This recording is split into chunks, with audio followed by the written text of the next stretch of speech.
وای کۆبوونەوەکانی لە هەولێر مەزلوم عەبدی گەشتی دیبلۆماسی بۆ ئەوروپا دەست پێ کرد. لە بەرزکردنەوەی فەرمانبەران لە بەغدا هەنگاوێکی گرنگ دەبڕێت و دەخرێتە بەرنامەی کار. مارجی قورسی تورکیا بۆ عێراق لەبارەی درێژکردنەوەی ڕێکەوتنی نەوتی ئاشکرا دەکرێت. دوای ئەنجامدانی چەندین کۆبوونەوەی گرنگ لە هەولێر لەگەڵ بەرپرسانی هەرێمی کوردستان و نێردەی تایبەتی ئەمریکا، مەزلوم عەبدی فەرماندەی گشتی هێزەکانی سووریای دیموکرات هەسەدا گەشتێکی دیبلۆماسی بۆ چەند وڵاتێکی ئەوروپی دەست پێ کردو.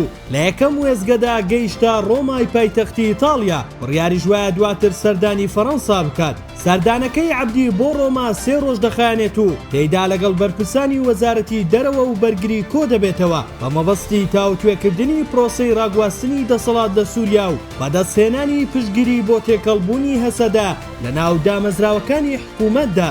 ئەم جوڵا دیبلۆماسیە لە کاتێکدایە کە هەسەدا دەیەوێت لەگەڵ حکوومەتی نوێی سووریا بە سەرۆکایەتی ئەحمەد شەرع بگاتە ڕێکەوتنێکی کۆتایی بۆ پاراستنی دەستکەوتەکانی باکوور و ڕۆژهەڵاتی سووریا و بەردەوامیدان بە شەڕ دژی تیرۆر. پەرلەمانتارێکی پەرلەمانی عێراق ڕای دەگەێنێت وەزیری دارایی عێراق داواکاری پلە بەرزکردنەوەی فەرمانبەرانی هەرێم دەخاتە ناو پرۆژەی یاسای بودجەوە. ئەحمەدی حاجی ڕەشید پەرلەمانتاری کۆمەڵی دادگەری لە پەرلەمانی عێراق ڕایگەیاند لە وەڵامی نووسراوێکی بەندە و غالب مەحەممەد پەرلەمانتاری ڕەوتی هەڵوێست سەبارەت بە دەستپێکردنەوەی پلە بەرزکردنەوەی 365,000 فەرمانبەری مەدەنی لە هەرێم. وازیری دارایی عێراق نووسراوەکەی نارد بۆ ئەوەی بخرێتە پرۆژە یاسای بودجە لە داهاتووی عێراق و کارکردن لەسەر ئەم داواکاریە. ئەمە لە کاتێکدایە پلە بەرزکردنەوەی فەرمانبەران لە هەرێمی کوردستان تا بە گوێرەی ڕێنمایەکانی وەزارەتی دارایی و بەڕەچاوکردنی بڕوانامە و ساڵانی خزمەت بەڕێوە دەچێت لە ساڵی 2016ەوە ڕاگیراوە.